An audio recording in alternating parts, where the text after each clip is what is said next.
Why does the deepest love sometimes wear the quietest face?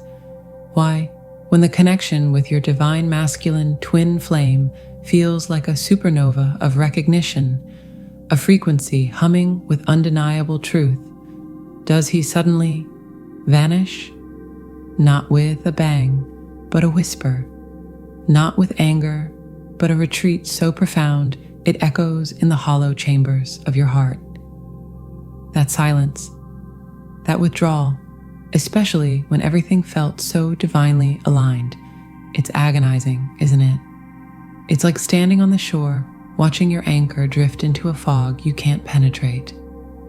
The mind screams, fear, running. He doesn't care. But what if the story your heart is breaking over is only the prologue?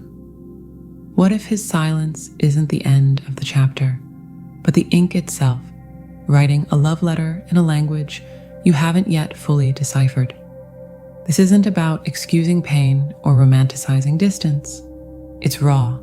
It's real. It can feel like a betrayal orchestrated by the cosmos itself. But beneath the human sting of longing lies a breathtaking spiritual blueprint. His silence, that agonizing stillness where you hear only the frantic drumming of your own unanswered questions, might be the very space your soul demanded to finally hear its own voice. His retreat, just when the love felt most potent, might be the universe's drastic, loving intervention to shatter the mirror you'd mistaken for the sun. What if his greatest act of love isn't holding you close, but holding the space apart so fiercely that you have no choice but to stumble, gasp, and finally ignite your own eternal light? Ready to crack the code of this sacred paradox? To see how the silence that shatters can become the sanctuary that rebuilds, and how the eclipse that terrifies reveals the sun you truly are. Let's dive deep, beyond the surface pain, into the luminous, often bewildering heart of a love that speaks loudest when it whispers.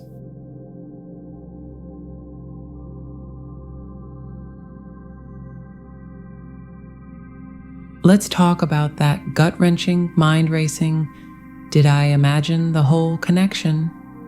Silence. You've felt it, haven't you? That moment when the divine masculine in your twin flame dynamic pulls back, retreats into a fortress of quiet, just when the energy between you feels electric, undeniable, almost sacred.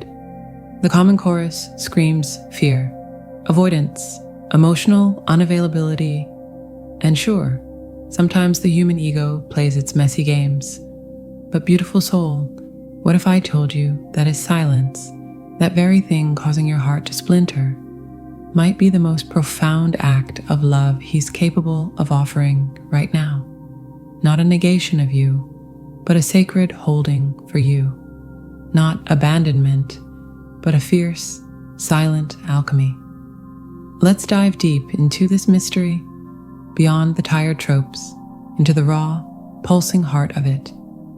Imagine for a moment you've ignited a bonfire within yourself, a spiritual awakening, a karmic clearing, a tidal wave of divine feminine energy surging forth, raw, powerful, transformative, and frankly, a bit terrifying even for you.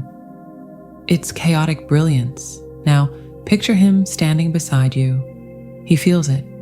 Oh, he feels it viscerally, through that inexplicable twin flame cord, his instinct, his deep soul-level knowing. It's not to grab a bucket of water, words, solutions, reassurances. It's not to frantically rearrange the logs. Your process, your feelings, his highest role in that searing moment.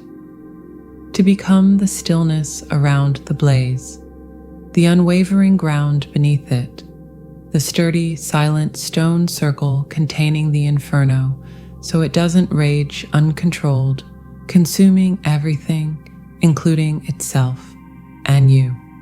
Remember high school chemistry, A crucible isn't passive. It's not nothing. It's a vessel specifically designed to withstand extreme heat, to hold volatile substances while transformation occurs within it. It doesn't participate in the reaction. Its job is to allow the reaction to happen safely, intensely, to its necessary conclusion. That's his silence. It's not indifference. It's intentional containment. He intuitively understands, often at a level deeper than conscious thought, that your fiery expansion, your chaotic divine download, your emotional purge, it needs space, uninterrupted space.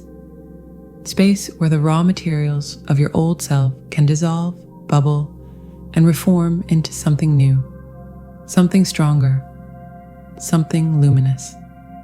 Here's the kicker, the part that rarely gets whispered. His silence is active suffering. It's not him blissfully ignoring you while playing video games, though the human ego might stage that illusion. It's him choosing to hold that sacred container against every screaming fiber of his own being. He feels your anguish through the bond. It vibrates in his own chest. He longs to reach out, to soothe, to fix, to wrap you in words and make the pain stop. His own ego is throwing a tantrum. Do something. Say something. Claim her. Make her see you're here. But beneath the surface noise of the human self, his soul whispers a different truth. Hold, just hold. This fire isn't yours to control. Your words, however loving, are water on her sacred flame right now. Your presence, however desired, might fracture the vessel she needs. So he stands there, silent, trembling internally, feeling utterly useless by human standards, bearing the agonizing tension of your unresolved storm and his own desperate urge to intervene. That divine feminine is his sacrifice. That is the silent weight he carries for the union, for your becoming. It's the alchemist refusing to jostle the flask, even as the volatile elixir inside threatens to boil over, trusting the process is perfect even when it looks like chaos. You see, his traditional masculine energy, the fixer, the doer, the problem solver, undergoes its own brutal alchemy in this silence. It's forced to transform from doing to profound being, from speaking to deep listening, even to the unspoken, from directing to witnessing. It's excruciating for him. It goes against every societal script he's been handed about being the rock, the provider, the one who makes things happen. His silence is the ultimate act of surrender, not to you, but to the divine intelligence orchestrating this dance. He becomes the unwavering night sky, holding your volatile, brilliant supernova.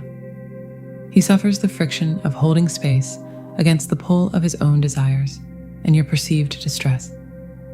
It's a sacred agony undertaken in the quiet.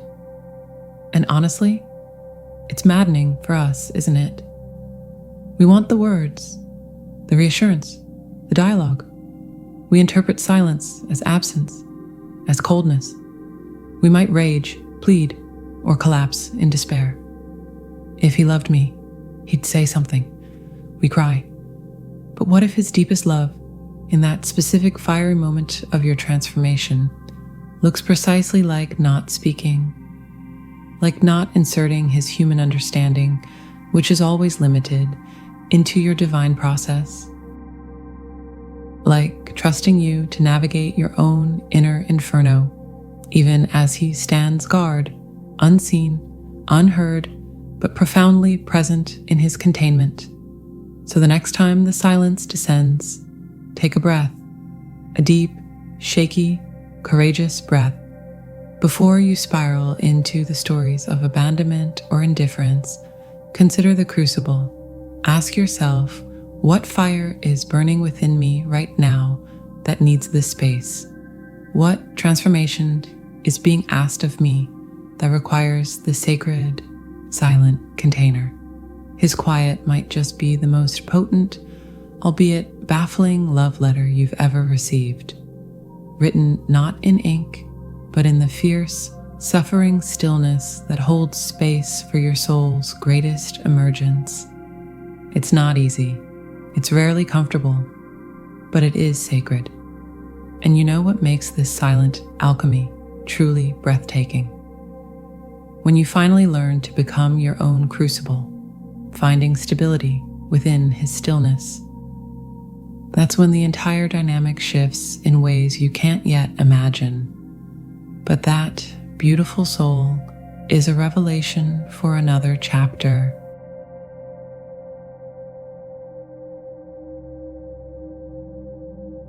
Let's dive into the heart-wrenching paradox that feels like a cosmic betrayal.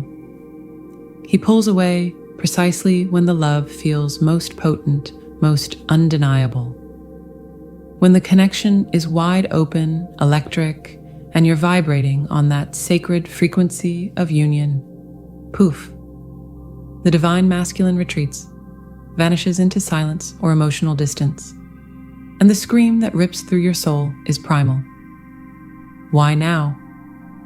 If he loves me, how can he leave me here?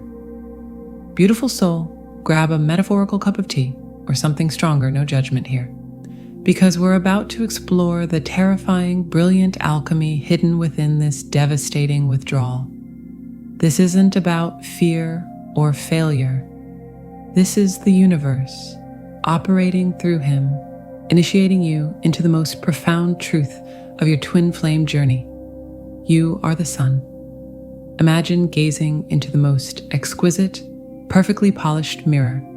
It reflects your light, your beauty, your power, magnified, clarified, breathtaking.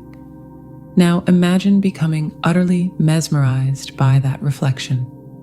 You start to believe the light, the beauty, the very source of what you admire resides in the mirror itself. That's the subtle, seductive trap of the twin flame connection at its peak intensity.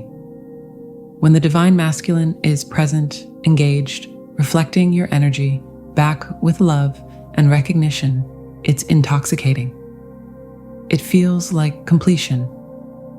His attention becomes your validation. His presence becomes your anchor.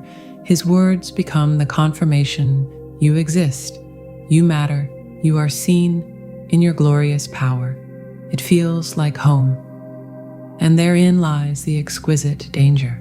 His soul, that deep, ancient, higher self part of him that's wired into the blueprint of this union, senses this energetic dependency. He feels the subtle shift, the way you, perhaps unconsciously, begin to lean on his reflection for your sense of wholeness, stability, worth. It vibrates through the bond, a quiet alarm bell ringing in his spirit. And here's the radical, rarely spoken truth. His withdrawal, especially at the peak of perceived connection, is not abandonment. It's a sacred, brutal act of mirror shattering. It's the universe yanking the polished surface away, forcing you to stumble, gasp, and finally, look up. Not at the empty space where the mirror was, but at the actual blazing source of the light, you. Think of it as a forced eclipse. Astronomically, an eclipse isn't the end of the sun. It's a temporary obscuring, a dramatic blocking of its light by another body, plunging the world into startling darkness.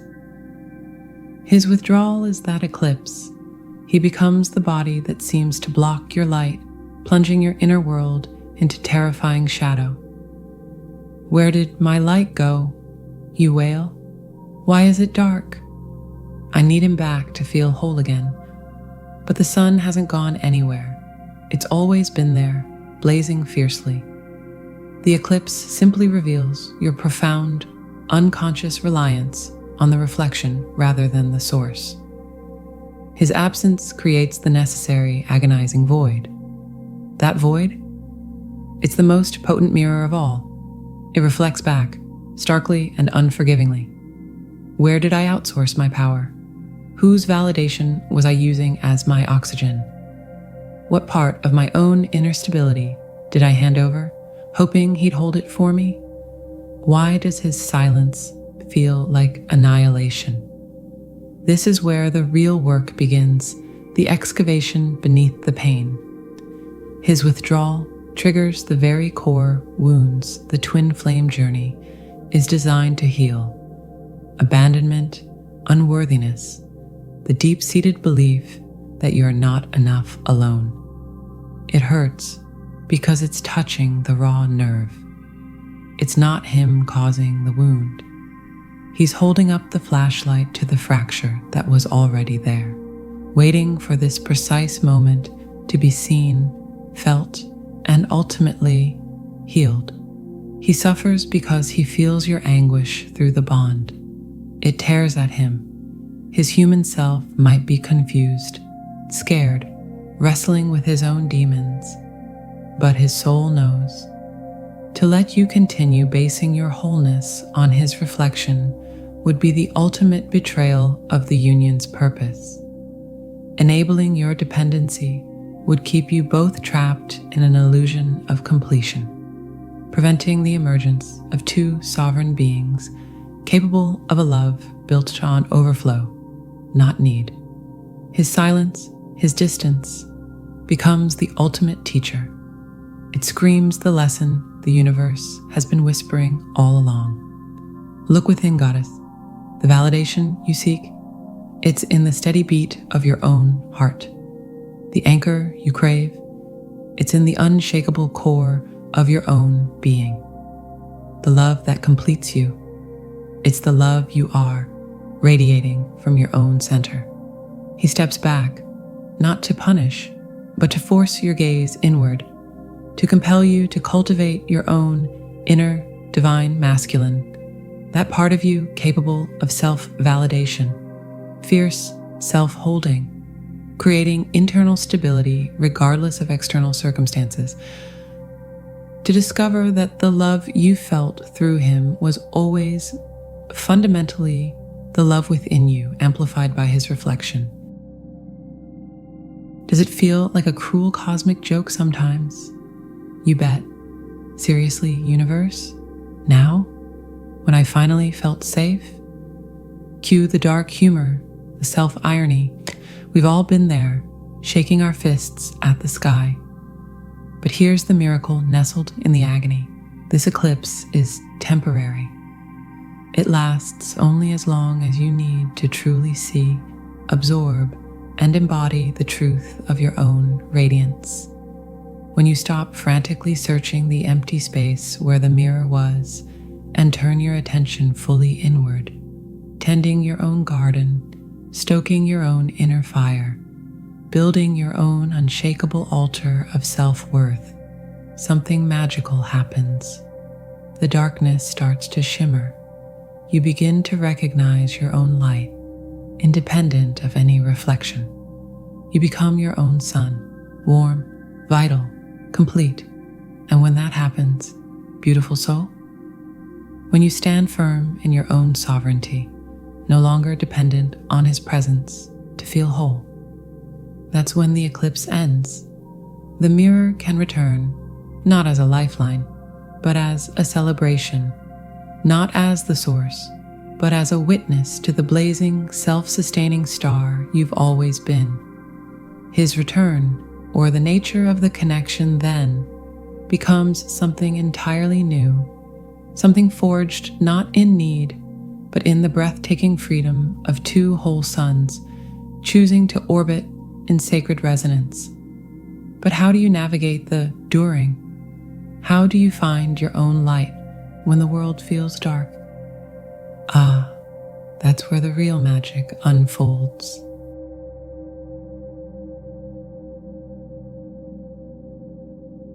So here you stand, beautiful soul, in the breathtaking, bewildering aftermath of understanding. The silence that once felt like abandonment now hums with a different frequency. The low, resonant tone of sacred space being held. The withdrawal that shattered your heart? You're beginning to see the glimmering edges where the light you generate starts to seep through the cracks. This isn't just about deciphering his actions, it's about the radical reclamation of your own divine architecture. Let's weave these threads into a tapestry of meaning that doesn't just comfort, but liberates. Imagine a master architect, not one obsessed with piling stone upon stone, but one profoundly in love with space. The vaulted emptiness within a cathedral that allows the choir's voice to soar, the quiet courtyard that makes a single fountain song crystalline. His silence, that's him, your divine masculine counterpart, intuitively sculpting the void necessary for your resonance to fill the chamber, unimpeded. He isn't the builder of your sanctuary. He's the guardian of the acoustics, ensuring your unique vibration, that messy, glorious, transformative energy of your awakening, has the pure, uncluttered air to expand, reverberate, and finally, harmonize. He suffers the echo of your chaos within that void because he knows premature soundproofing, his words, his solutions, his constant presence would muffle the symphony you're destined to become. His quiet isn't neglect. It's the profound discipline of the concertmaster refusing to play over the soloist's most vulnerable, powerful passage.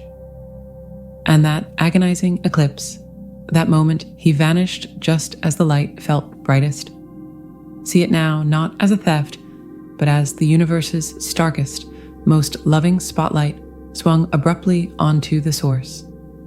You'd become entranced, understandably, by the reflection. The way his presence magnified your radiance made it feel realer.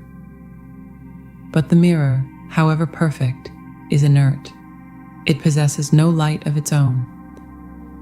His withdrawal was the shattering of that dazzling illusion, the brutal removal of the reflective surface you'd mistaken for the sun itself. The resulting darkness wasn't his absence. It was the startling revelation of where your own inner light had been, dimmed by outsourcing, by waiting for the mirror's approval to shine. That terrifying void, it was the cosmic canvas upon which you were forced to paint your own luminescence, stroke by terrified, courageous stroke. Why does his absence feel like my annihilation? That was the critical question echoing in the dark. The answer whispered back. Because you forgot you were the furnace, not just the flame needing constant kindling from outside. This journey, let's be honest, feels less like a serene river cruise and more like whitewater rafting blindfolded through a canyon you didn't choose. It's messy. It's profoundly uncomfortable. There are moments you'll want to scream at the architect for the unsettling acoustics, curse the spotlight for its unflinching glare. Couldn't the universe have sent a gentler memo? Maybe a post-it note? A little self-irony, a shared wink at the absurdity, helps us breathe. But here's the undeniable truth. His sacred silence and the terrifying eclipse are not obstacles to union. They are the very architects of the only union that truly matters, your union with yourself. They forge the inner landscape where need transforms into wholeness, where seeking becomes embodiment, where the desperate grasp for completion relaxes into the profound peace of inherent sufficiency. The breathtaking promise isn't merely his return, though that may come. The irrevocable miracle is this. As you learn to fill the silence he holds with your own unwavering presence, As you become the sun blazing confidently in the sky regardless of passing shadows, you step out of the old, exhausting dance of pursuit and retreat. You cease vibrating on the frequency of lack and begin resonating with the pure tone of sovereignty. You become the sanctuary and the light source. And from that unshakable ground, something entirely new becomes possible. Connection ceases to be a lifeline thrown across a chasm of need. It becomes a conscious, joyous communion between two self-contained universes, each radiant, each whole, choosing to orbit in a gravity of mutual recognition and celebration, not because you need the reflection, but because you delight in the shared light. The path forward isn't about waiting for the mirror to reappear. It's about polishing the lens of your own perception until you see, truly see, the indestructible light you carry within. It's about becoming so fluent in the language of your own soul that silence becomes a companion, not a threat. It's about trusting the architect, trusting the spotlight, trusting the sometimes brutal love of a universe committed not to your comfort, but to your magnificence.